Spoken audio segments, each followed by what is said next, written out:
Move from a species that we would like to protect to one that we would like to terminate, I guess. Number 9, the giant willow aphid. Do we have someone to speak to that issue? Is that you? Cool.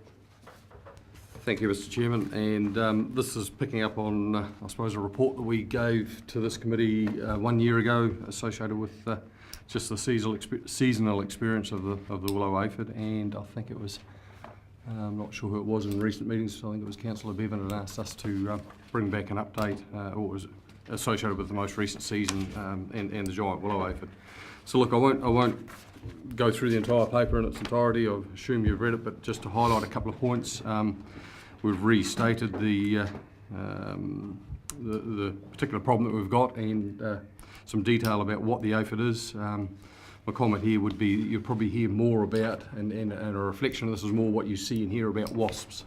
The honeydew is a byproduct of the willow aphid, and we tend to have a lot more responses around issues with wasps and the incidents of them, particularly in and around the public areas and the rivers. So consistent with the willow aphid. I've commented on the 3 years since its evidence within Hawke's Bay in 2015. Last year, just to reiterate, 2015-16, we had a significant year with it, and it was I suppose for someone like myself that's been around a while, it was a little bit of a significant level of concern whether it would be something similar to the sawfly experience of some years ago. So another unknown pest and problem and sort of quantum in terms of what we were dealing with. A little pleasingly, I suppose, our experience of the last couple of years, there was certainly not a lot known about it, not a lot of it known about its likely impact in New Zealand and particularly in areas like ours that are reliant on willows as a significant species for our flood control purposes. Fortunately and fortuitously, last year and this current season have been somewhat similar, that we had quite windy conditions early in the season and therefore not a significant impact or eruptive phase early in the year. Certainly been evident with the higher temperatures of almost recent weeks rather than months. So a very similar experience. It's been very late in the season. Hasn't impacted the spring growth and the performance of the trees.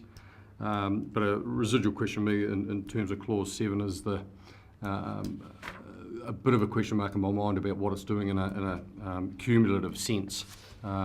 Sawfly in itself, as an example, devastated the trees physically, but again, a lot of that's cosmetic to us. The interest we have is both the root holding capacity of the trees and their ability to withstand flood events or strong wind conditions.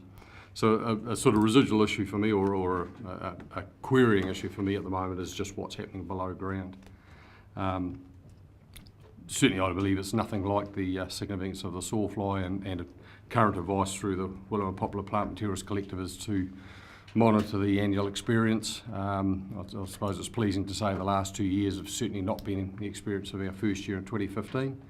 The trees are healthy enough, they're recovering each year, but so just a question on any cumulative effects associated with that.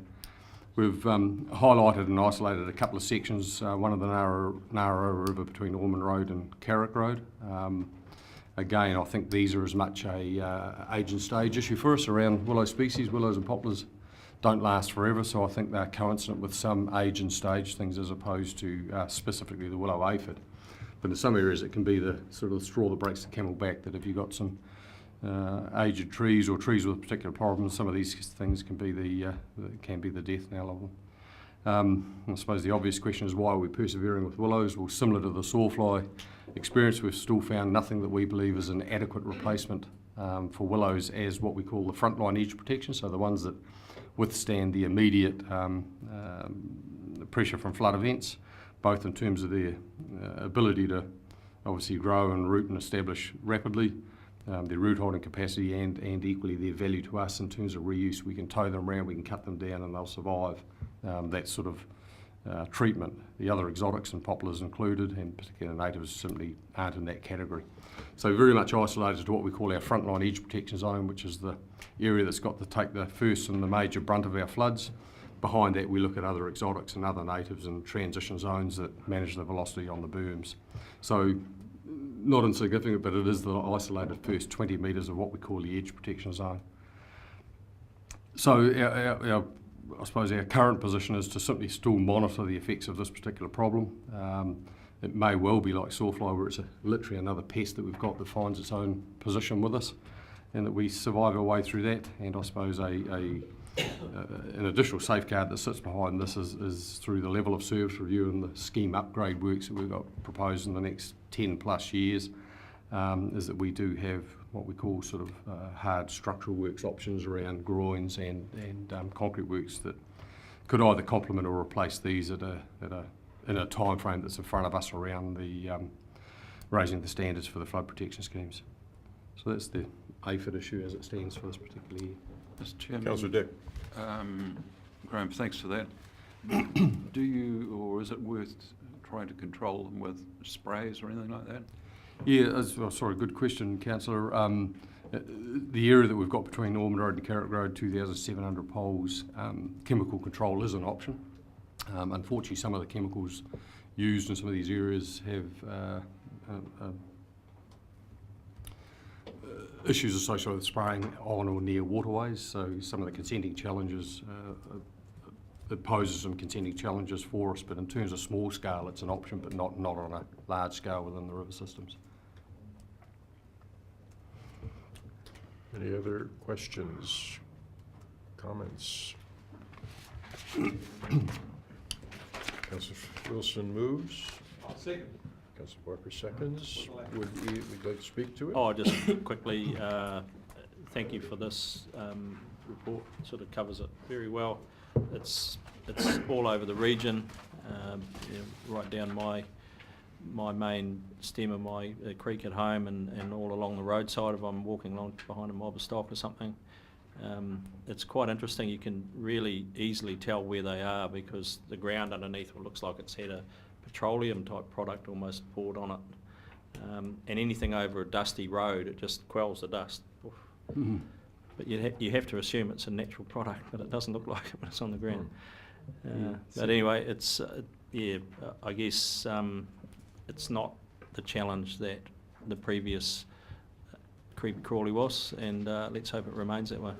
Yeah, I think consistent with that, Councillor, is certainly visually it's not the most pleasant thing. The black sooty mould on the tree certainly looks, in particular on a large scale. In fact, it's quite incredible. You can rub your hand up and down, none of it will actually come off on your hand, but it actually looks almost like soot out of a chimney on the trees and the trunks. And as you say, the honeydew element of it, it'll rain down on you, and you're certainly a sticky substance will end up on you, on top of you. Councillor Barker, do you wish to speak? No, I think you are happy with that. Okay. Councillor Bailey. I was just going to make a quick comment, Chair. I love the wording. Staff are quietly confident. I think that's. I think it's quite brilliant.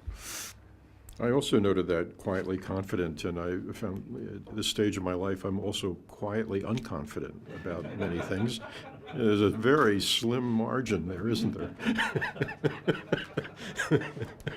I will. Other speakers? I will call the question. All those in favour? Aye. Opposed? Carried. We're on to the landslide update. Is that? Yeah.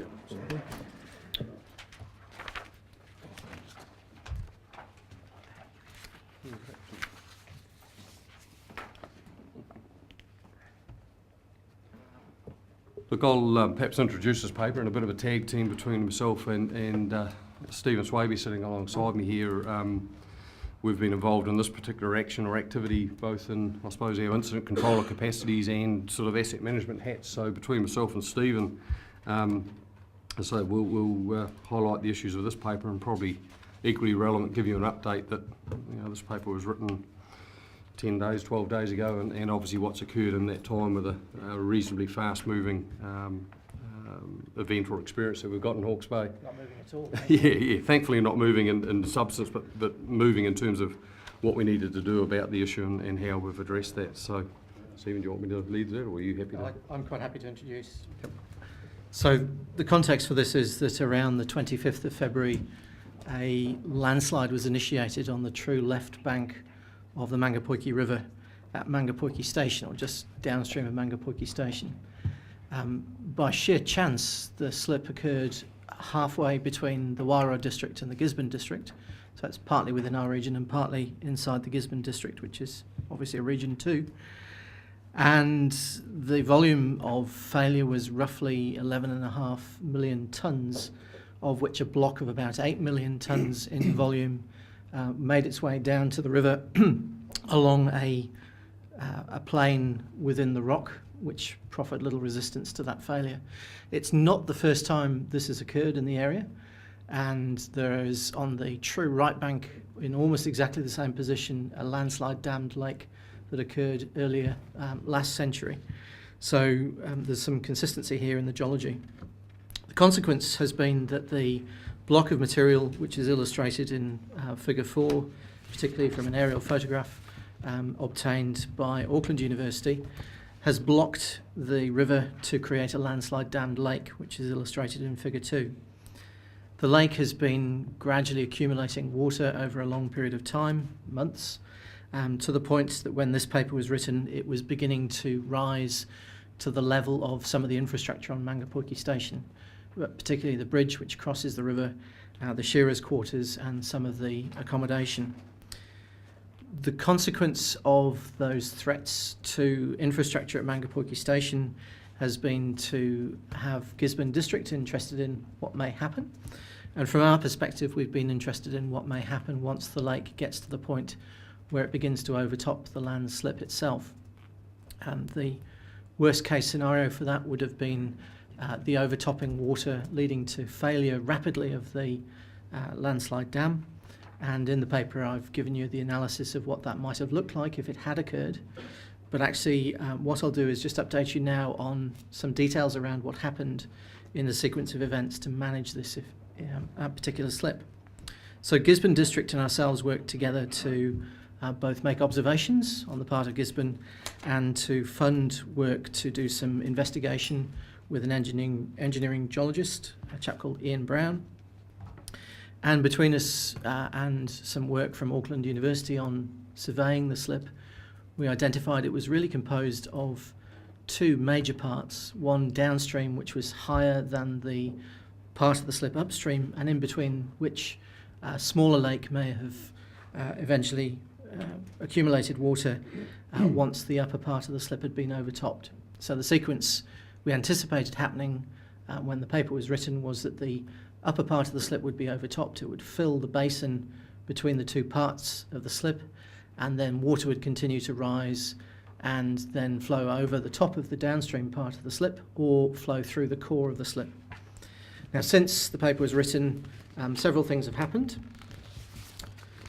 So on the 6th of April, which was 2 days after I finished writing this, a trench was blown on the top of the slip using explosives by Fulton Hogan, who have the necessary ticket to do that. And the trench was designed to allow water in the main part of the lake to overtop the upper part of the slip and occupy the basin between the two parts of the slip. That was very successful, and water subsequently started moving from the upstream part of the lake into the basin below. Subsequently, it was found that some of the armouring that we'd put in place to prevent that part of the slip from degrading quickly was impeding flow, and that was removed on the 8th of April. And by the 9th of April, when water had been flowing through that trench for a short period of time, it had enlarged significantly that the level of water in the upstream part of the lake had drawn down by about 1 and a bit metres within a few hours of the two parts of the lake being connected together through this trench.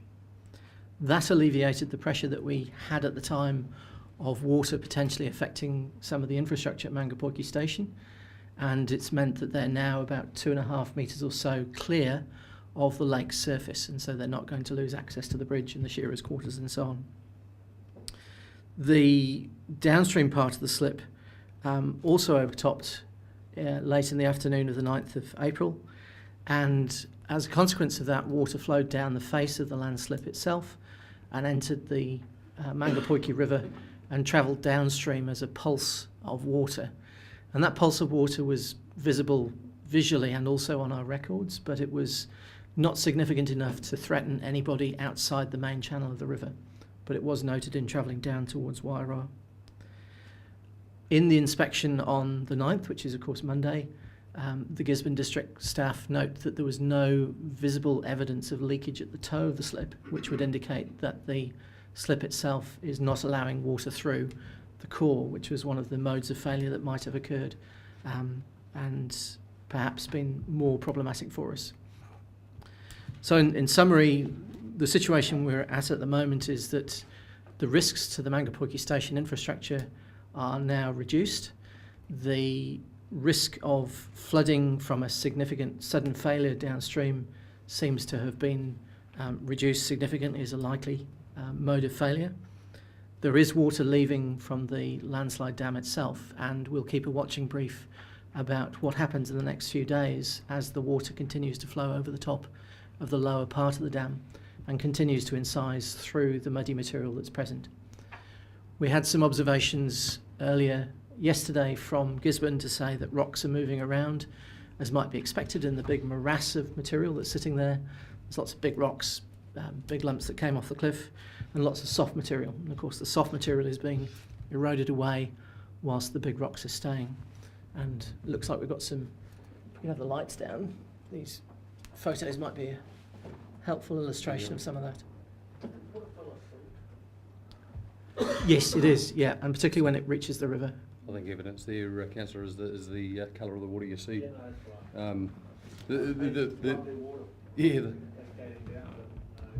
Sorry, just to add to Stephen's earlier explanation, so there was 2 exercises with explosives to cut channels through the thing. So the first one was, as Stephen said, was to cut a channel from the upstream end of the slip into a mid-section which had a large reservoir capacity of about 500,000 cubes, and that was actually still quite clean water. The photos of that showed it was almost like just a tannin colour, but the actual water was clean. And then the exercise late last week on Friday was to blow the channel through from the centre of the slip to the downstream end.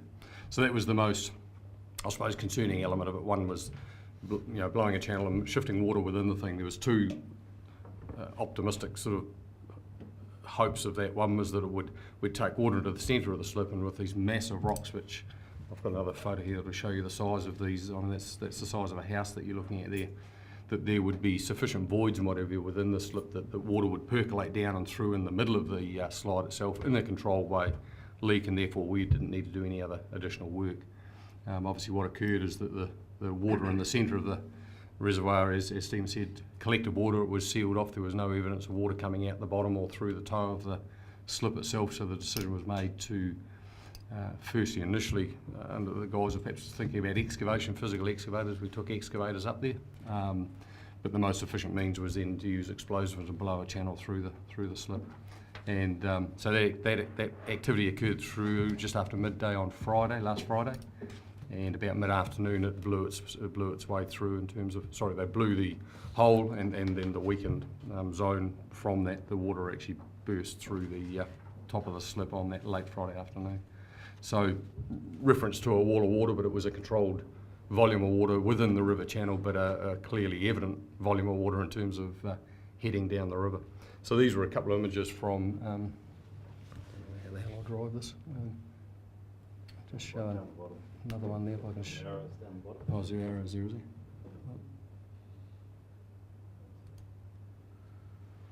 So that's sort of the evidence of the channel within the slip, and you sort of gauge the size of people. And the one that's probably most impressive is that's an adult there. And so these things, like I say, everyone that had been there. Seriously, everyone that had been there said this is the biggest slip that they'd ever seen, and it was reference to either seeming like you're in Afghanistan in a mountainous area with these massive blocks of pretty. But as Stephen said, it shows the size and the scale, and a reference to Waikaremoana. It's something of that size and scale. It's here for a good period of time, and I suppose helpfully it's in sort of scale and context. It's sort of the equivalent of what Ruataniwha Dam was going to be. It's about that dimension across the base, and just a natural feature of that that's occurred overnight quite rapidly. But it's actually sandstone or mudstone. Sorry, I didn't bring one there. The contractors were there at the time. They'd literally had a discussion on Monday afternoon. They said there was a rock there that was the size of 2 houses. So if you can imagine what that was, which would be 3 or 4 times the size of this room, they said it was evident it was actually splitting.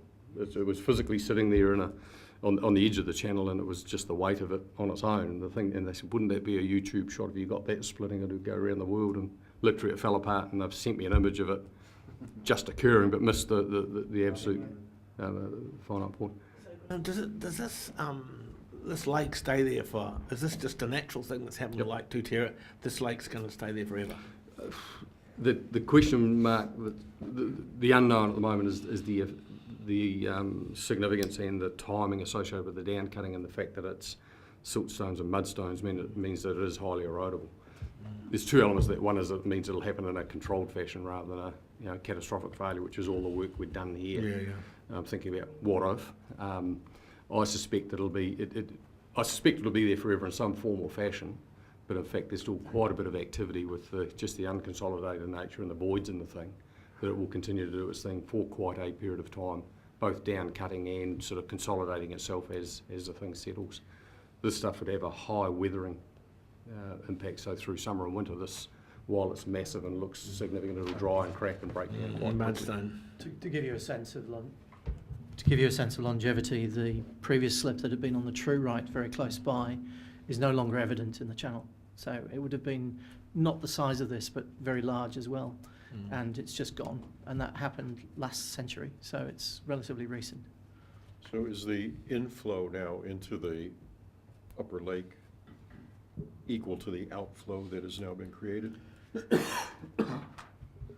That's as we understand at the moment. The $1 million question is, and obviously the threat of rain up there is something that we're... Big rain, 10 inches of rain. I was going to ask, what's that going to do? Yeah, that's the area that's concerning us the most at the moment. So yes, at the moment it's got some sort of equilibrium about Getting it what's right been now. stored, what's in there, and in fact the fact that it's now dropping down to what is perceived to be a manageable level is a good thing. But if we got 100 mils up there, certainly capacity-wise it couldn't cope with it. But I don't think it's a catastrophe. Yes. But isn't the catchment 70 square kilometres? Yeah, roughly, that's right. So they're getting their 100 mils right now. Mm. I drove through it this morning. It's rained all night up there. Yeah. Yeah. Oh yeah. So the Gisborne District Council staff are on site on a regular basis, usually every day, and sometimes we're getting reports twice a day from them on what's happening, and we're then... It is, yeah. Yeah. Things are moving very quickly. Yeah. So most of the lake is, all the catchment is theirs, most of the lake is theirs, half of the landslip is ours, and a very small portion of the lake is ours. So the only immediate... practical road access is via Yeah. Gisborne. So the most immediate threat, most immediate effect affected Gisborne first and foremost. But in all seriousness, I'd certainly like to record the comment here that Gisborne District have been a very good conduit and expertise on the spot for us. They're quite remote from this, and they've been our eyes and ears and advisors significantly with us. So it's been a good collaborative approach in terms of managing something right on the boundary. So in the period of time from February 25 or whenever to overtopping or breaking through, what does that actually mean to the riverbed below? Is it would just empty out, to bare riverbed basically? No, not really. Yeah. There's several tributaries immediately below this point which Fill have in, okay. continued to keep the Mangapoike River flowing. We did keep a careful eye on the hydrology when it was happening, and there was a small drop in water levels, but not a very noticeable one at all. It heads into the Wairoa system and obviously into a much bigger system quickly, quite yeah. quickly. Yeah. But the slip that Stephen referred to on the immediate right bank was actually had almost an equivalent volume of water coming out of it. So it was a river again within 100 metres or so below the slip of a lesser extent, but still with water. So, through you, Chair, we're going to get sediment out of this thing for the next 100 years. Have we worked out how we're going to measure that? And if it's exceeding national guidelines, can we sue God for it? Thankfully, it's God's issue, which is a good starting point for this thing. No matter what we do elsewhere in the catchment, the Wairoa River's going to have too much sediment for the next 30 or 40 years, correct? perhaps I can comment on that. So that's one of the methodological challenges that central government's facing in terms of setting a sediment national bottom line. It's one of the reasons why it hasn't been done to date, but there will be national bottom lines, and there will have to be exceptions for different catchments. I suspect that the numerical values they arrive at will be a function of the soils and topography of the catchment, etc., so that takes those things into account. Councillor Bailey. Thank you, Chair. Going back to the wording from the last paper, Graham, you're more than quietly confident that there'll be no catastrophic failure? Yes. Yes. In fact, this was monitored on a 24-hourly and daily basis as we worked through the issue from February. And I suppose helpfully out of some of the Rotanipara learnings was we were able to do a dam break analysis pretty quickly with this, with quite accurate, initially with an assessment of what we were seeing and visually being told, and 50 metre deep lake. I suppose in this day and age, Auckland University were there the following weekend with LiDAR equipment, and we were able to generate precise information around contours, and in fact the images in your paper were developed in days rather than weeks, so it shows you what can happen in this technological age. So we're dealing with sort of factual information in a short period of time. We've had expertise up there that, people on the ground looking at the thing, and I suppose our own expertise and predictions have largely been borne out to be true. So I think a combination of all those things has given us a good degree of confidence. So yes, I'm confident, and now I'm going to Hastings. Next week, So, maybe we'll have to say so how long do you think there will need to be this ongoing day-to-day monitoring of the position that we've agreed at the moment was, and again, it's been a shared responsibility between ourselves, and obviously we've spent a little bit of money associated with some of the decisions and works that we've done. Our current position was that we were optimistic that the work we did over the last 2 weeks, culminating on what we did on Friday, was going to achieve what we wanted to, which was to stop the filling of the thing and the threatening of significant assets upstream. Equally, to then lower the thing to a position that we think people can live with, and that's still a question mark for me, but is really a Gisborne issue. If that's the case, then this thing is in a manageable state to leave the thing alone and just keep an eye on it. Gisborne particularly have put a whole lot of monitoring gear up there and cameras and what have you, so they can get away from the daily need to go to site. And my understanding as we speak at the moment is that there will be monitoring of this thing and just keeping an eye on it and deciding what we do as a result of that learning and experience as we move forward. So when you make no more major works at the moment. the other? And just unless it's a follow-up from that. No, that's it. And just one final question. You've got you've obviously had regular meetings with the Wairau District Council and also the Civil Defence Emergency Group. And I take it they're expected to continue with that. Will they be ad hoc or some sort of planned meetings, do you think? The structure through to, in fact, at the end of last week was organised and orchestrated through the Civil Defence Emergency Management structure, and Stephen was the incident controller, and myself and Gary Clode, who hold the same role but were in a support capacity. So the actual structure was used through the event as such to the point of the decisions and the course of action we've taken thus far. It's now not, in fact I'm a little vague about whether the absolute demarcations between an emergency and civil defence versus what is a problem within Hawke's Bay and who's managing and looking after the thing. That level of formality is now complete. We've got an agreement between ourselves and particularly Gisborne, and Wairau actually, as to who's doing what. Cool. And it'll be on a reactionary basis as a result of what occurs from here. Okay, forward. Excellent. Thank you. Chair, I just have one comment. James, I think when we go to Wairau, we should take some of these photographs and incorporate it into our program in Wairau, because given Fenton's point, and it's a very good one, this is part of the challenge of us cleaning up the Wairau River. And I'm not sure that Michelle and other people on the Maori Committee are quite aware of the extent of this. So it makes the challenge, it makes the hurdles higher, and they need to know that at that meeting, I reckon. Just one question. So the costs won't all be out yet. Obviously, your contractors and that haven't billed you yet, although I suspect QRS will be pretty quick on the draw.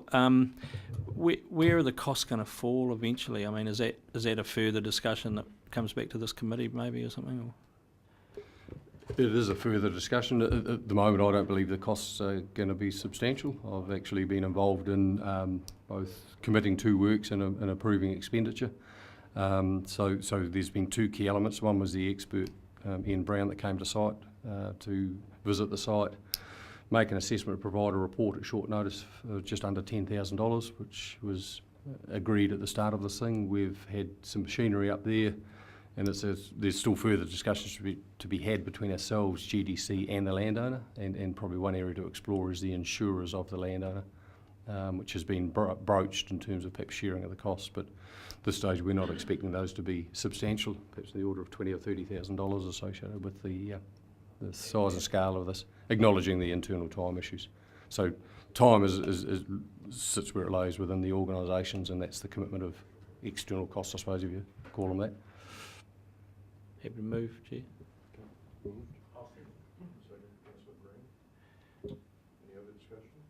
Just quickly, just a couple of extra points. So I've been speaking to the landowners up there, and I will go up and have a look. They've got a whole heap of, everyone's been dropping kayaks off there to go and have a look. Apparently that's the best way because there's logs floating all the way down. So if you're in a powerboat, you've got to be pretty careful. 2.5 K from their woolshed to the wall. They reckon it's about 35 hectares in size. I think which is getting close to 100 acres. So it's a fairly chunky bit of water. They've got shepherd's quarters, which now have they can drop the wages of those young guys because they've got a swimming pool right at the back door. In fact, they walk about 30 metres and they dive in apparently. So, yeah. And the infrastructure, GDC infrastructure, the bridge there, I've seen photos from the landowner where it's just that. It got up to that below the bridge. That's how close they were from being cut off. So, down at the head, yes. They're not sure, they're comfortable that dropping it the bit they have, it will take a substantial fall of rain. But the wife did tell me that river can raise 2 metres up at their end real quick. So just shows you how big a catchment it is. But yeah, I'd like to congratulate Graham and Stephen, obviously keeping me informed and up to speed, and the work you've done. I think we've demonstrated quite a bit of competence up in that part of the world, and I think it's the outcome to date has been encouraging. Ian Brown, the consultant, one of his comments was if he was going to design and build a dam, he'd build it exactly like that. So it looks like it's here to stay. References around Mother Nature did a better job than engineers could, I think was. Well, it's just that it's more difficult for us to take on God than it was to take on you, Graham. So, I just want to reiterate the point I've made just a minute ago, that we need to be absolutely concerned about making the people of Wairoa knowledgeable about this event, because it is going to affect how the regional council relates to them over the next 20 years. Because how are we going to control the silt out of a natural event like that?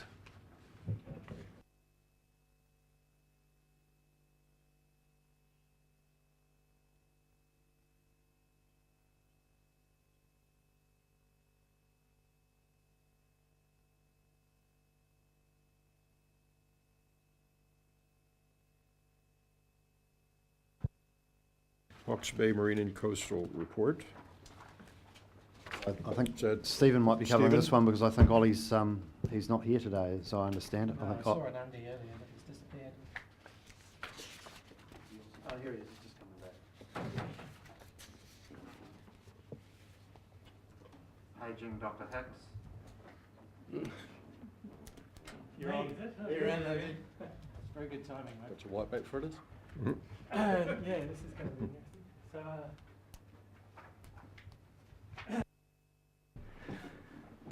So Ollie's not here.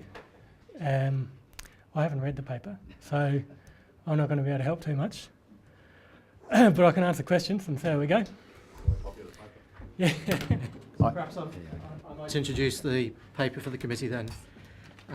What you have in front of you is the Hawke's Bay Marine and Coastal Group Roadmap, which shows the outcomes of discussions that have taken place between the various members of the group and the conclusions that they've got to in terms of the themes that they wish to approach and the principles that they wish to adopt in dealing with matters around coastal and marine strategy. What it does is outline a sequence of linkages as one of the themes, series of ecosystems and habitats as one of the themes, and fisheries as one of the themes that the roadmap wishes to cover. From this will be developed a range of initiatives by the individual organisations, and it's anticipated that that will follow launching of the roadmap in June in this year. So, with that very brief introduction, because I've not been involved significantly in this project either, perhaps questions for Andy or I. Councillor Curtin? Well, thank you, Mr. Chair. Pleased to receive the paper and the document and the roadmap. I would comment, though, that the roadmap is telling me that this is the way to Auckland or this is the way to Wellington, but it's not telling me what's in between. In that sense, there are a number of comments I've got, and I'll go back and reference this morning's paper, which is the Hotspots Improvement Projects, and at that point we've got a sense of the 150k expenditure involved, and a little bit of a few paragraphs as to the content of the current hotspot expenditure. I don't get a sense of, there's quite an extensive research, you've mapped out some really useful topics going forward. I don't get a sense of what that looks like in terms of one, timescale, two, money, funding for those, who's going to do it. I did and was pleased to see a significant, the sub areas of sub-themes of research around involving the community in that, and particularly research, fisheries, species, etc. So there's some really good themes, but I'm not seeing the detail that I think is needed.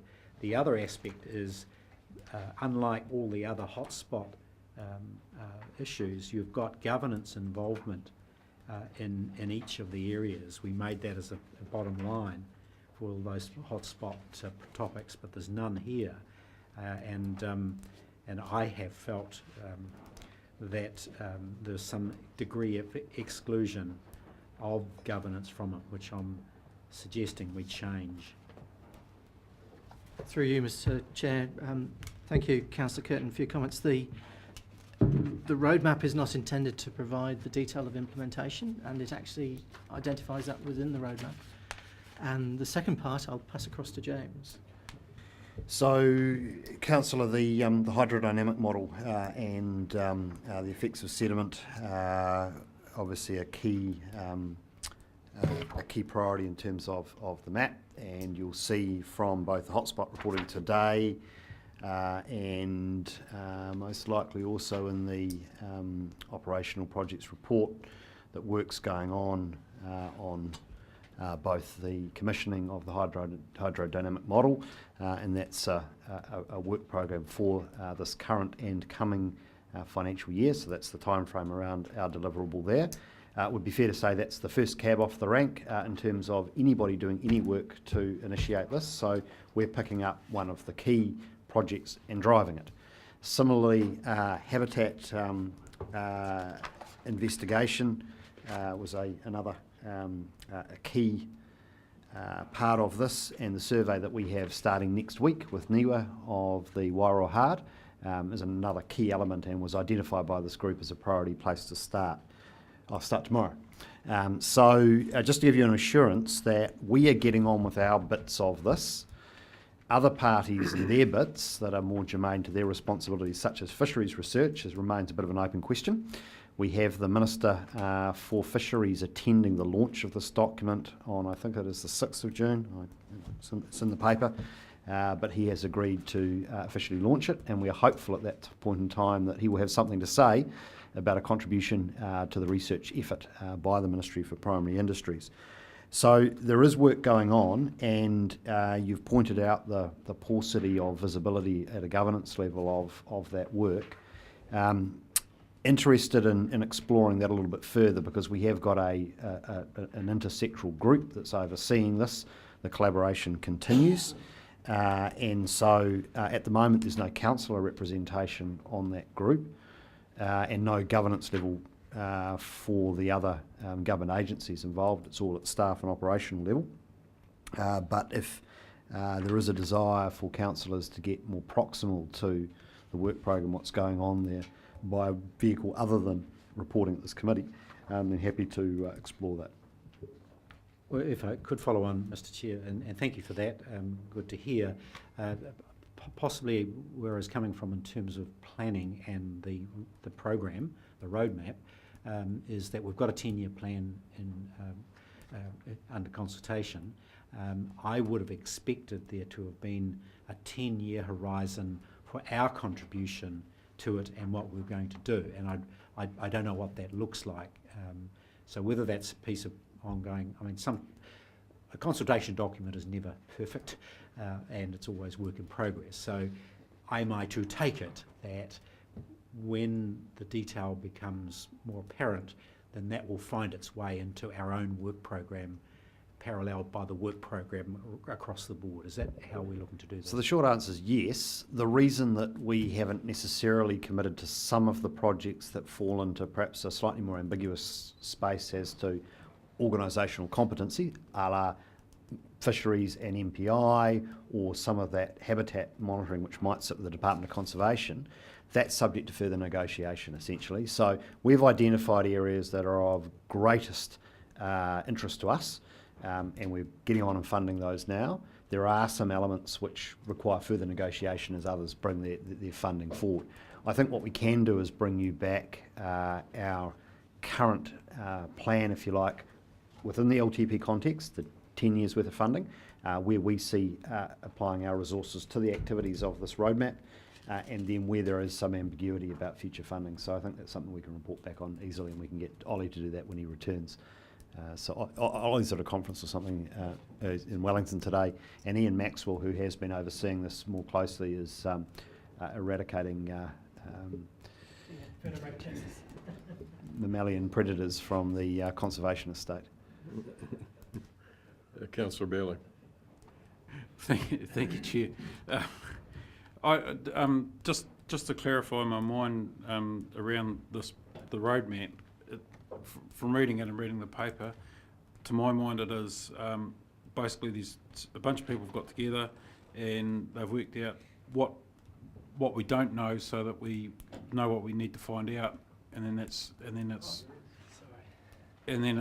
from there it's a matter of working out what we need to do. So that, at the point we're at the moment is these guys have just got together and worked out what we don't know and what we need to find out, and then how we actually go about doing that will be for later on, obviously.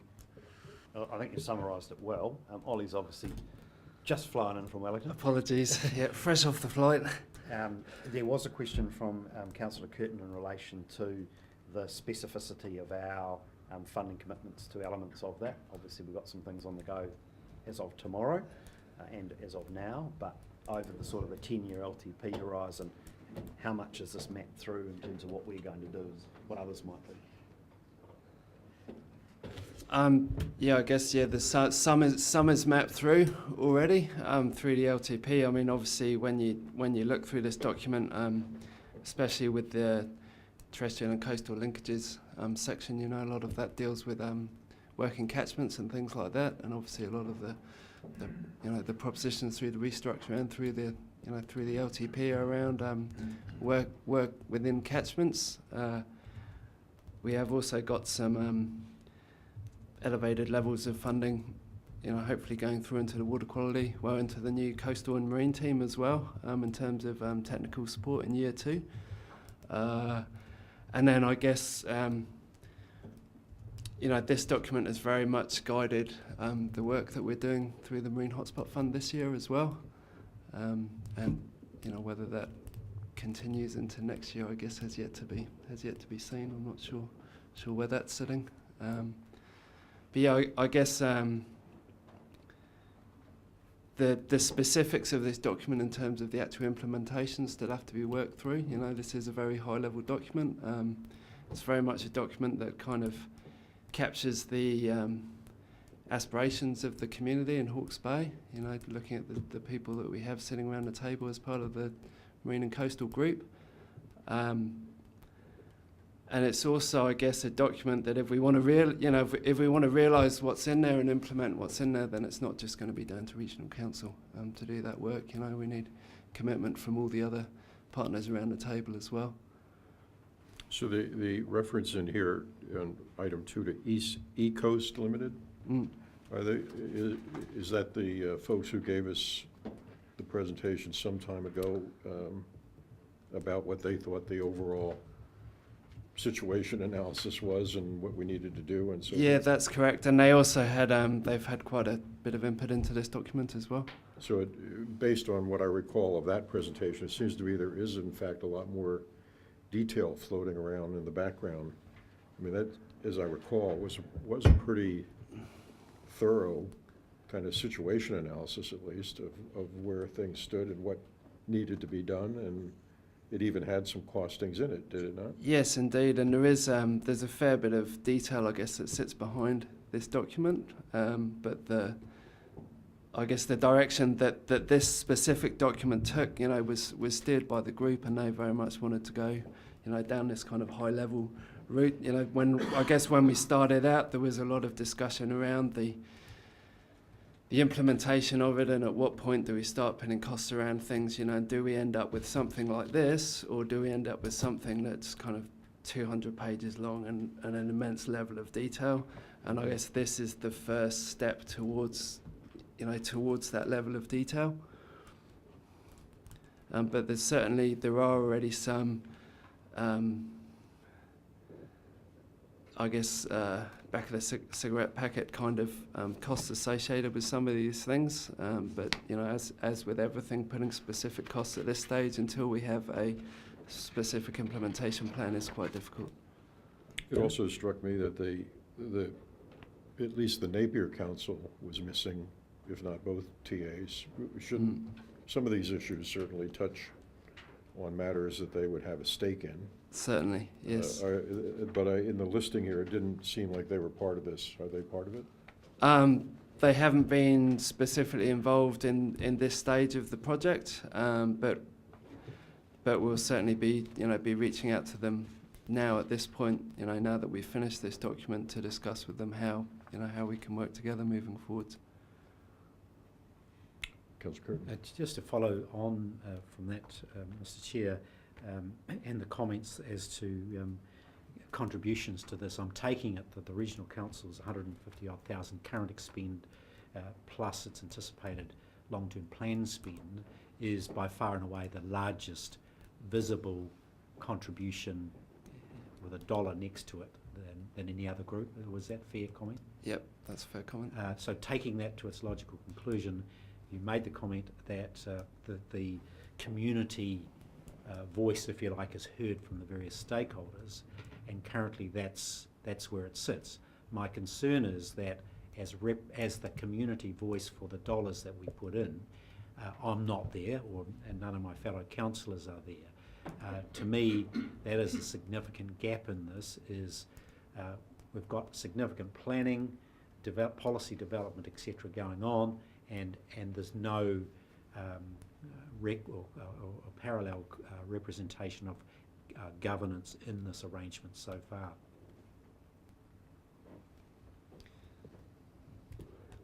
So I guess from my perspective, this is very much a research roadmap, which I guess the intention is that will guide in the future management and policy. But at this stage, the thought was to you know, to have those groups around the table who are, I guess, intimately involved in, you know. I can understand where it's got to now. Yeah. But I think moving forwards, we Yes. certainly have to expand the scope. So I'm hoping that the roadmap will tell us that, you know, at some point we're going to have some communication with governance on it, and I'm not seeing it sufficient that a report comes to this table for that purpose. That would seem contrary to the way we do business. So I think, Councillor Curtin, if I can answer that, I think the implementation plan that is flagged within this document would be the vehicle for us to identify the governance arrangements that are appropriate for those programmes. Councillor Bevan. Yes, this is a fantastic document. It's probably the prettiest document I've seen in 5 years sitting around this table. The photography, even to the plank walk at the back, is... And even pointing out Rick's plantings that he was talking about are in here. It's fantastic. If I've got a concern, it is that this HB MAC was formed 3 years ago, and 3 years later, finally we have a roadmap, but apparently not a commitment to funding or doing things from some of our partners in this. And that leads me to think that maybe Councillor Curtin's got a point here, that there needs to be somebody here that's driving this process a bit harder than it is. Otherwise, we might be sitting here having more conversations about the implementation of this roadmap in 10 years' time, and I think it's more important than that. Yes, your point is well taken for sure. Don't underestimate how much effort it takes to get to, you know, to this stage. Certainly in terms of a collaborative process, you know, like it's not there's a lot of tricky waters to navigate to get to this stage with, you know, yeah, and I think the group that we have here, you know, is quite unique throughout New Zealand, you know, and that also shouldn't be underestimated. But yeah, I guess how we go moving forwards, you know, I mean, for me, like this is a fantastic document, and it took a long time to get here. But at the same time, this was the easy part. You know, it's quite easy to talk about aspirations and desires and what you want to see happen in your region. And I guess it's now the difficult discussions begin. You know, of who is going to front up to, you know, to fund, you know, the work that is identified through here, and I think the council is doing a great job of, you know, we have already put up some funding, and I think, as Councillor Curtin said, you know, we are at the moment we are the people who've kind of put our hands in our wallets the most.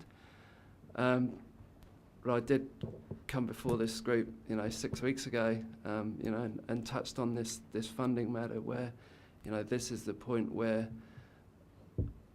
I, as a member of the staff, you know, really need assistance, you know, from the exec and from yourselves to, you know, to drive this forwards with the connections that you have, because I can have all the discussions that I'd like with people at my level, you know, through these organisations, and we're not going to kind of magic the money from nowhere. So, yeah, I guess I'd put it back to yourselves, you know, for as much assistance as we can possibly have to drive this forward. So what I'm hearing on that score is that a number of councillors have spoken in favour of there being a councillor driver added to the mix here, and I'm sure our chairman would agree with that because he believes in the ambassador concept on these major initiatives of ours. And so, and we, by description of item 3 here, it's HBRC staff has been chairing this process, so it doesn't sound like there would be much resistance in the short run to at least us treating us the same way as we've treated the biodiversity project or the future farming initiative or the energy work or whatever, that some councillors should be appointed into this process sooner rather than later, to at least be fully briefed and cognizant of what's going on here. That's not to say some other governance structure might be required when we get down to talking turkey about who has financial fingers, in the project or whatever. But certainly, just in terms of our own internal momentum on this, it would seem to me that we should definitely have a councillor involved in this in a more hands-on way. Chair, if I could comment, absolutely understand the method to the madness there. The thing we just have to be cognizant of is the extreme nervousness from both the Department of Conservation and the Ministry of Fisheries staff in having what they see as a politician around the table when they themselves have political masters that they cannot speak on behalf of. And so we have had messages from them through this process about a desire to essentially keep this below the political level, with political oversight happening through a different vehicle, as opposed to us co-opting a councillor into this process, which is a group that's been actually together for 2 years and has been working very well collaboratively with no political representation in that mix. So I just wonder whether we can achieve the objective here of having a councillor, a sponsor or a ambassador for this area that can provide advocacy on behalf of this process without upsetting the apple cart of actually inserting a councillor into the collaborative group itself. That's just my only caution on this, because it does put government officials in quite a difficult position when they're operating at a working group level, and it essentially runs a risk of being politicised. There is a political element to it. It just needs to be sitting perhaps above and over the top of this. Councillor, Well, Mr. Chairman, I think, that job or that role can be played out best by the chairman or the deputy chairman at his delegation. And there's merit in having elected members of that status. I'm not saying that you don't have that status, Chairman, but that's how I think it could work best, and that still allows the Chief Executive to work with his staff level colleagues without direct intervention. It would be oversight at a relatively soft oversight, but there. Mr. Chair, if I could comment here. Thank you. Yes, sir. Look, I wouldn't want to upset officials. It's the last thing I'd ever do in life is upset staff and officials. It's just not my nature. Never happened before. But look, we do this everywhere else, and I'm just thinking of the excellent job that Councillor Bevan's done on the coastal environment, touching on a number of engagements by a number of staff. I just don't accept that as the rationale. I do know that we should have representation around this, just like we have on every other of our projects of this nature. I'm, for one, happy to put my hand up if I get support for that, to be involved and to be working, particularly, for example, with the opportunity we've got from the Minister of Fisheries, who I've worked with on this previously. So it's an opportunity, and the opportunity to push this much harder than has been previously. my own suggestion would be that the chairman and the chief executive and yourself, as a hand raiser, have a three-party conversation about this. I certainly would, and you can explain the difficulties of HB Mac and who should or shouldn't be involved at this point, but the fact that this is such a major area that we're trying to establish, build up, and so forth, and that it would not have a designated council sponsor, as you call it, just escapes me. I mean, this is hugely important to what we're trying to move into here, and whether that's in the short term, whether that's just an internal, champion of what you're trying to get done here. Maybe that's the short-term outcome, and there's a different one down the road a ways, but we are beginning to put significant money into this on an ongoing basis. So is that an agreeable outcome for the day, that the three of you will have a conversation about this? And I would hope the outcome of it was that someone was indeed appointed to play the same role in this as Paul plays on Tatira, and so on and so forth. So Chair, just to be clear, I am fully in support of strong political advocacy on behalf of this exercise, particularly with central government, particularly with Ngāti Kahungunu, who are a partner in this, and the holdings company was here earlier today with all of their assets and fisheries and haven't been forthcoming with funding in this space. So there's a serious advocacy job to be done. I'm just wondering how we do that most effectively, if you like. But we'll take that offline.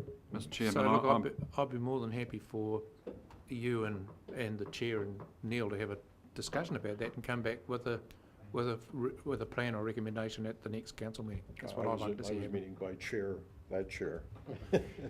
Councillor Chairman Graham, but. There can only be one chairman. There can only be one chairman. That's right. So is that all right with everyone? Is that? Yeah. Everybody amenable to that? Any other discussion of the paper? You were moving it? No, Oh, you're, okay, Mr. Bale, a seconder? Would you like to speak? I'm really pleased that we're up to the stage here. I found that roadmap really easy to follow and understand. It gives me a good idea of where we need to go. So thank you very much. The seconder? Just very briefly, Mr. Chair, a really good paper. Thank you, Ollie and the team. Really, really good paper. And really, look, it's an important piece of work that we're embarking on here, particularly in the context of a 10-year plan. And also, and I think it was relevant, the contribution from Mr. Randall this morning, highlighting the impacts on commercially, fishery-wise, and so we can see the bigger picture.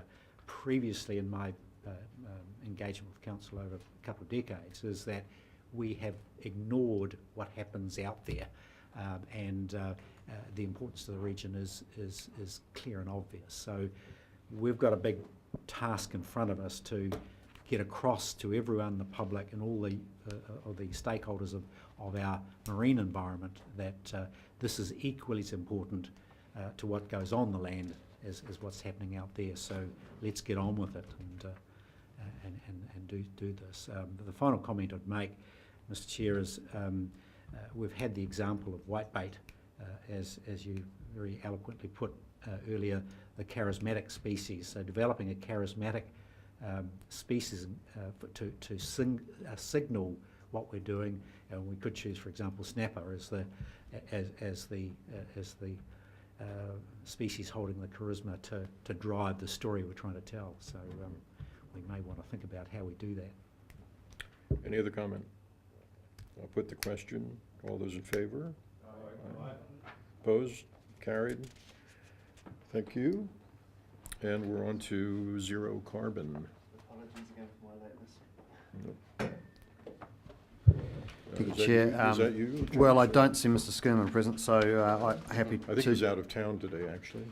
He told me he was going to be gone anyway. Okay, well, look, I'm happy to answer any questions in relation to this. Look, the short story is that the national climate change policy landscape is under a considerable level of review and change, and there is considerable work being done by the new Climate Change Minister and the Ministry for the Environment and other agencies on a zero carbon bill, which will have elements in relation to the emissions trading scheme and carbon mitigation, but likely climate change adaptation as well, and the creation of a climate change commission. So with all of that change in the national landscape, we're obviously continuing to think about what we do locally in response. We do intend to submit on the government's bill, and there is a formal consultation process coming up shortly.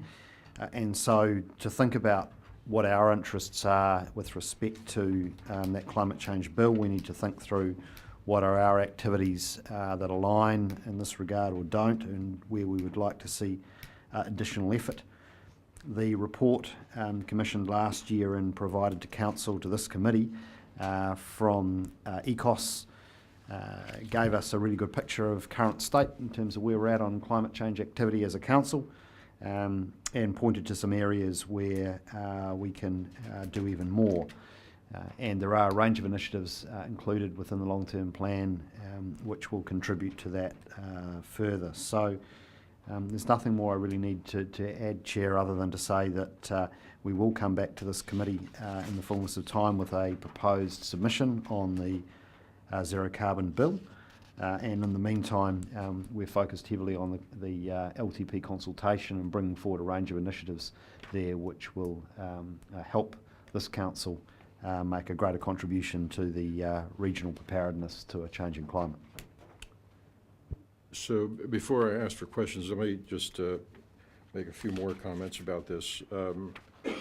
I asked for this for two reasons to be put on the agenda. One was that we had a memorandum like this that we had in a workshop, actually. We got that consulting report in a public committee meeting, but then we got a follow-up memorandum in, I think, December that outlined all the various things that we were doing or might be doing in this area, and I thought it was important to get that out into the public domain in some way, which this memorandum I think is fine at doing.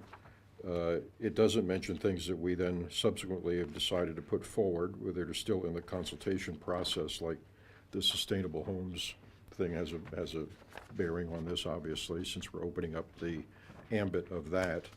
And secondly, our LTP does refer to being a carbon neutral region by 2040. And my thought was, over the next few months, we might be questioned as to, well, what does that mean? And what are we planning to actually do about it? And effectively, from my standpoint, this document at least gives anybody who's asked that question some talking points as to, well, here are some of the things that we're working on and so forth. Beyond that, I would say I have the same feeling about this that the council has about the marine space, that what we're still lacking here is actually a work plan that, assuming we don't have a multitude of people telling us not to attempt to be carbon neutral by 2040, we'll presumably have to have some sort of plan of action as to what are the steps we're going to take, however incremental those are, in some kind of a logical work plan framework. And the Chief Executive has promised me that we'll get that in due course. So I think, I just want to get that ball rolling here today with this document being put in front of us. So with that, any questions, comments? Yeah, thank you, Chair. I understand this paper mostly relates to the zero carbon bill and our response to that. So some of the stuff in here, and like 16, 17, 18, and so on, the reforestation, sustainable flooding, some of it sort of talks about climate change mitigation, and other is adaptation. I see the climate change, the mitigation is the zero carbon side of things, but the adaptation is dealing with the issues that come before us, and it would be nice in the paper to have seen those two things differentiated, or to say to, if anyone was reading this paper and wasn't clear in their minds, it'd be quite easy to people get this whole issue confused about the difference between mitigation and adaptation, and I think it's important that we attempt to make that distinction quite clear. So I understand the point, Councillor. Where that gets complex is when it comes to tree planting, because tree planting provides both a mitigation to climate change through carbon sequestration, and it provides an adaptation solution as well in terms of changing weather on an exposed landscape. So it provides dual benefit, if you like. Point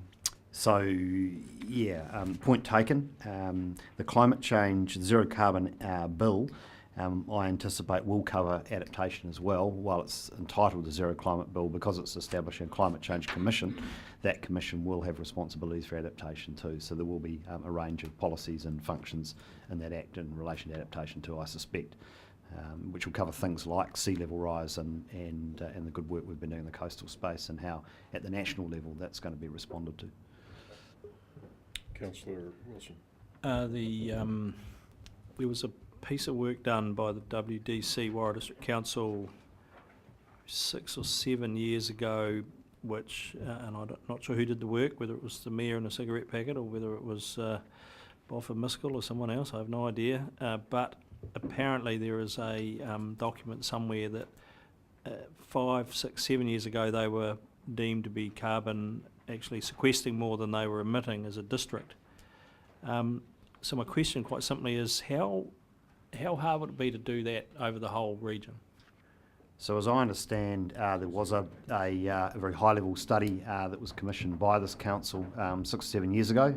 It's been something I've been trying to track down, because I think it was actually Mike Adie's son was commissioned to do it, and it came up with in the order of 150,000 hectares of additional trees required for the region to be carbon neutral. Not a huge piece of work. There are providers in the marketplace. Landcare Research can do this reasonably quickly, and essentially it's looking at land use in the region and other forms of emission and doing a sort of a net calculation. It is one of the things that we are considering doing with our climate change budget in the coming financial year. But I would say the report that you did commission did have it was a pretty high level estimate, but there, in that document that we received, I think in December or so, maybe November, there was a outline of both, here's what this council could do to be a carbon neutral council, and then beyond that, here is what could be done to be a carbon neutral region. And the emphasis of that paper was that it wasn't a very far reach. It was in fact relatively close at hand if we chose to go about it. And that kind of got buried at the time because we had a lot of other things on the table. So I think it was largely on the strength of that paper, that document, that we became comfortable putting this aspirational goal in our LTP, that we could get to that point by 2040. So there was some basis. It wasn't just sort of grabbed out of the air that, hey, here's a good idea, let's stick it in the plan. So there is some work behind this, but we now have to kind of get on and approach it more systematically. Councillor Barker. Thank you. I saw this document as essentially a mitigation document. And when I finished reading it, I thought, well, have we reached hard enough or far enough here? And I thought to myself, there were other things that we could do, whether we should do, well, that's another matter. And there are other things about the environment that I would have thought an ambitious council might like to consider. And so I had in mind that we deal with these things on a formal paper session, and I was hoping that I was going to put on the table here that in one of your future environmental services meetings, we might have afterwards or beforehand a discussion amongst councillors, just a mini workshop. What are the other ideas that we would think that we might want to do? Now, I want to start with a couple of things. Not that we're going to build the Ruataniwha Dam, but one of the aspects of should we have that idea of fruition was we're going to put in a generating plant. So, carbon neutral, extra power. What have we done on generating power? Can we have some thoughts about what we might want to do there? There are other things floating around that we might want to think about.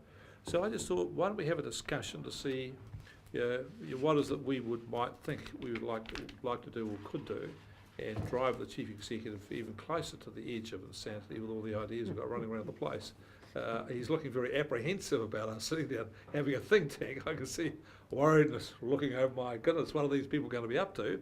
And I think it should be. But I just thought this. Very afraid. Yeah, I just thought this was a great start. But I thought there's many more things we could do, and maybe we should just have a time to sit back and think and say, well, what could we do in a private session with a whiteboard and see if there's any ideas at the end of it make sense.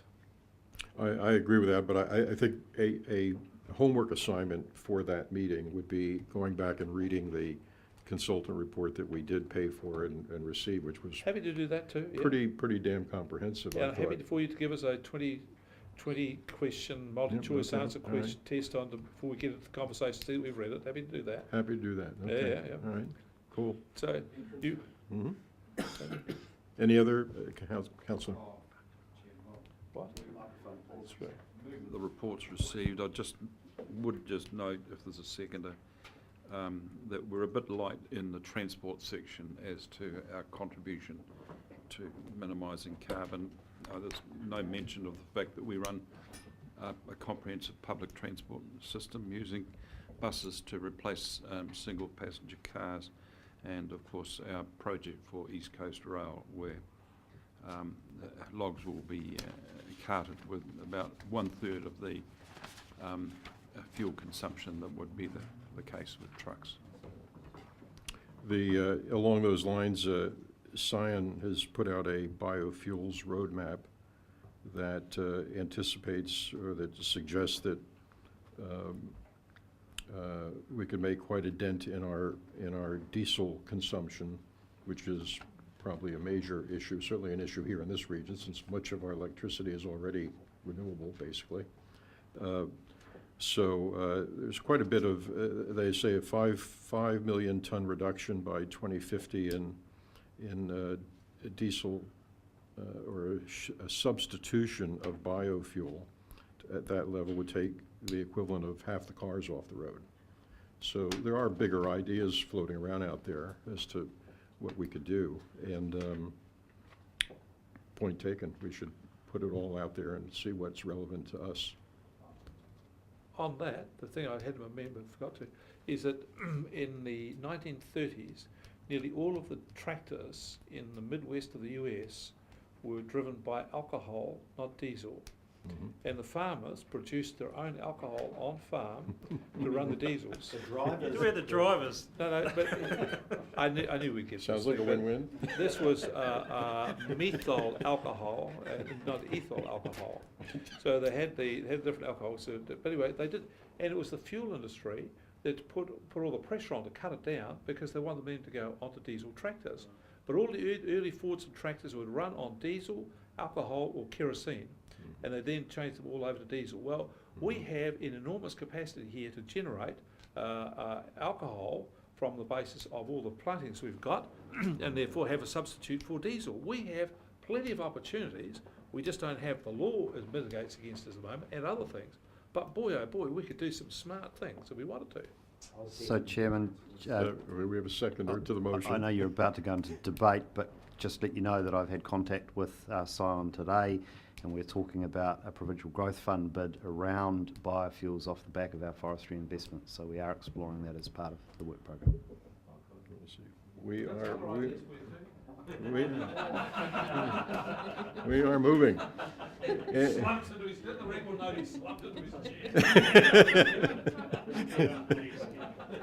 Are there any other comments? We have a motion, a seconder, and we've been urged to have high aspirations. All those in favor? Aye. Opposed? No. Passed. Mr. Chairman, I was just going to, before you did that, I was going to note that the government policy statement in first draft is out now, and that dictates the shape of the priority for expenditure from the Road Transport Fund. And what's indicated is that construction of state highways will be reduced by about 11%, and walking, cycling and public transport subsidies will be substantially increased. Mm-hmm. Mm-hmm. How do you get a walking subsidy? All right, a walking subsidy, yes. All right, I think we're going to move on to the next item. Territorial Authorities long-term plan proposals, item 15, page 39 of your paper. So look, councillors are cited obviously on the submission that was made to the Central Hawke's Bay District Council long-term plan, and this week long-term plans for Napier City and Hastings District, or this week or thereabouts, being released. So there's not an awful lot to report other than the fact that we're continuing to receive these, and we will be bringing you advice in due course on potential submissions. Councillor Curtin. Can I just ask if that exercise done to identify the civil defence expenditure by TA is included in the correspondence? It is, or is? We can make sure that it is. Yeah. Councillor Wilson. Just looking at the dates with Central Hawke's Bay, they must have just about deliberated, have they, on their plan, no? They haven't deliberated yet, but Okay. they have closed submissions. Yep. Yep. The staff are doing analysis at the moment.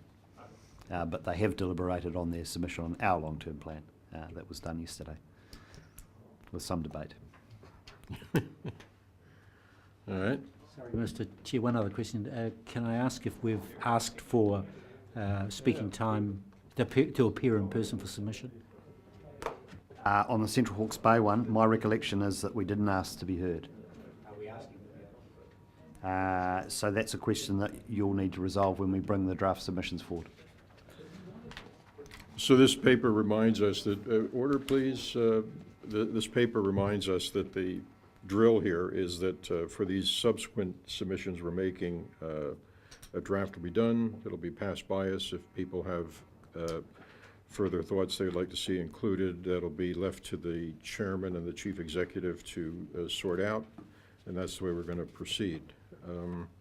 I'd also know we were all given a copy of the agenda for this Friday meeting, which includes people opening their raincoats and explaining their LTPs, but it says the meeting is going to end at 12 p.m., but it has NCC on the agenda at 12 p.m. Is that a very short presentation they're making? No, that must be a typo. I like that. So from memory, it goes till 12:30. I think we were told 12:30. Yeah, no, it goes till 12:30. So that's just a typo. Their stop will be at 12, and they get the last half hour. All right. The other thing is, it's at a place that doesn't exist. Napier War Memorial. Would somebody take Councillor Barker by the hand and, is somebody move the acceptance of this report? Happy to, Chair. Councillor Wilson, a seconder, please. Councillor Bevan, thank you. Anybody wish to comment further? Hearing none, all those in favor? Opposed, no, that's carried. And we are to our last item, which is operational activities update. We'll just take this as read, Chair, and Yeah, answer I any think questions so. that anybody has. Can we start at the very last one? Polyfluorinated alkyl substances, PFAs, what on earth are they? So that they are the highly toxic organic compounds that exist in the in firefighting foam, which has been causing problems over near Hawke in recent times, and groundwater contamination thereof. So there's a national stocktake been undertaken, and the use of them at Napier Airport was identified as part of that, and so we've been asked to answer some questions in relation to environmental effects. That was my question, Chair. questions? That was my question exactly, but I wanted a little bit more than that. The firefighting foam that the rural guys use obviously doesn't have to be able to knock down fuel like this does. Is that the key difference here? Or is all firefighting foam now under scrutiny? No, as I understand it, is a specific foam that's particularly used in aviation-related firefighting, and so the Environmental Protection Authority has identified those places where this has been used, and in our region, the only locations, I believe, are Napier Airport, possibly Bridge Power, but I'd need to come back to you on that, but certainly Napier Airport. Not Warrell Airport. Not that I'm aware of. Okay. Use rubber bands up there. The tomato mushrooms, not subsequent question, Chair. Where is that? That just seems to be a gift that keeps on giving. When does that come to? So we have enforcement action underway in relation to the odour issue. At this point in time, as of today, Tomato Mushrooms still have not filed their resource consent with the Hastings District Council in relation to site expansion, which is the associated piece with the consent that they've had in with us since late 2016. So we're in this difficult position where the company is not compliant with the consent conditions that were issued with its last resource consent, and hasn't been for some time. It was required to cover their composting operation in totality and seal it with biofilters back in 2015. Their reluctance to do so resulted in the previous prosecution we took 2 years ago. The judge at the time said you can apply for a variation to the resource consent, but provided no guidance as to whether or not they still had to comply with the consent conditions. The legal advice we have is the current consent conditions stand, and I don't think anyone thought it would be 2 years later that we still wouldn't have a consent being processed. And that consent itself could yet go to appeal and take some time to come through. So in the meantime, we just need clarity from the judge as to whether or not he believes they need to get on and do the capital works as required by the current resource consent. So that's something we'll get clarity from a judge in the not too distant future. Is your report in summary, nothing's changed since you last? Pretty much. That's correct, although I think with the cooler weather we're getting slightly less in the way of complaints. I have a letter prepared for all local residents which will go out at the end of this week and early next week. And we're looking at a public meeting at the Havelock North Community Centre in late April, where representatives from the DHB, the District Council and ourselves will be present to answer any questions that the community have. And just a very brief one, Chair. Waipariki Beach Holiday Park. I note now we're into the ownership, full on, and we've got a bit of R&M to do there, but just it talks about establishing funding requirements. How close are we to finding out exactly what this thing's going to cost to run each year, and do the costs fall in a three-way split as we went in, or is it all our baby now? Yeah, I'm not sure who did the due diligence or read the fine print, but rest assured the headaches are ours. We, as part of the purchase of the property, there was an obligation by HTC to provide a building assessment report for the entire complex, which they have done. They had an obligation to sort out the water supply and sewer, which water supply is done and the sewer is to be done by the end of this financial year. So they are meeting and met and ultimately meeting their obligations through this. The building assessment report, which is a 200 or 300 page document, has identified a whole range of issues, from significant compliance issues and health and safety issues through to what is deferred or delayed maintenance and issues for us as we move forward. We have dealt with, and so the balances, the challenges that we, I think, generate about 37k of income associated with the lease arrangements, and that we're turning that into the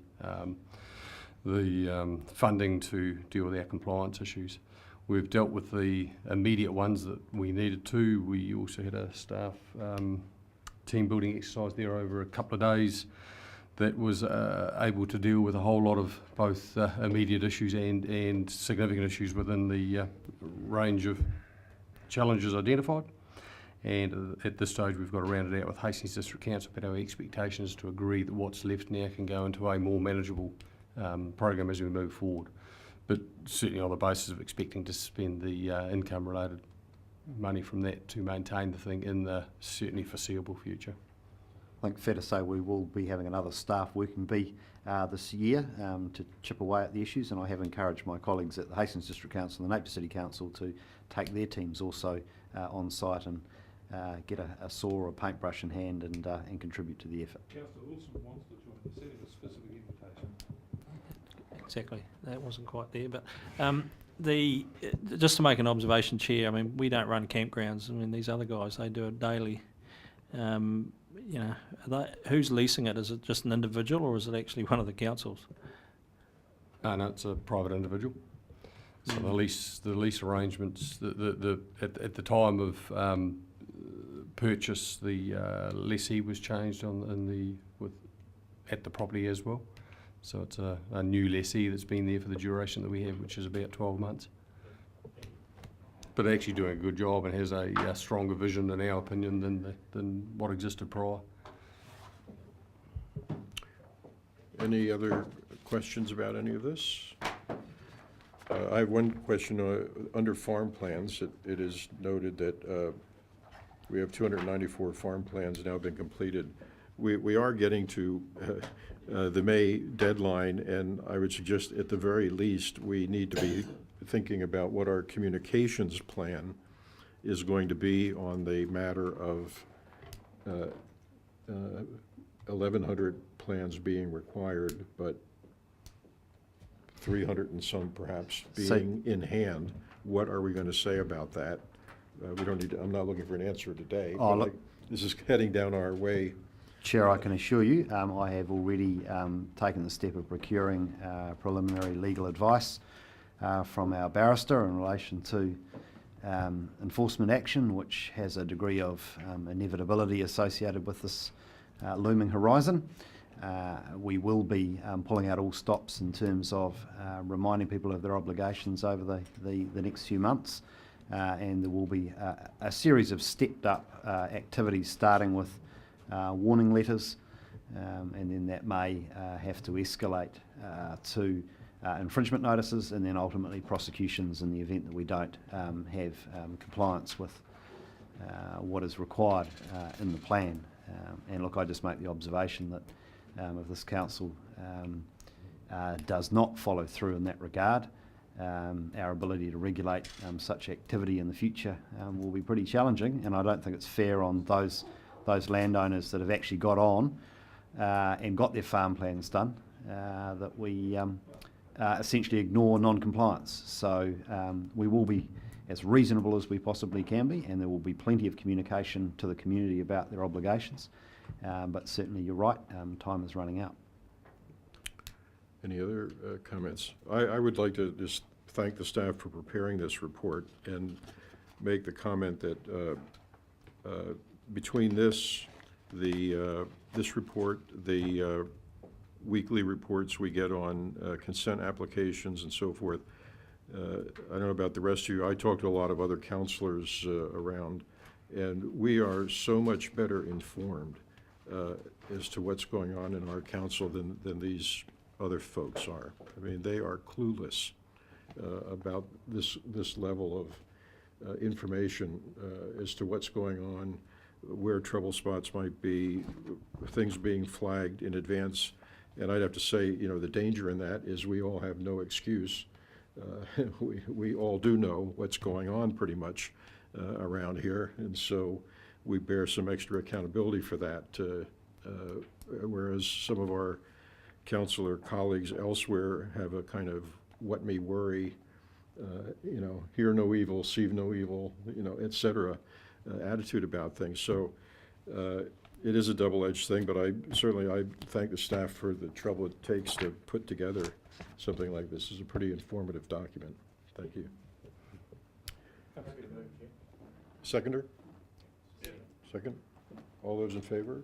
Aye. Opposed? I think we are finished. Thank you. Release. We're done.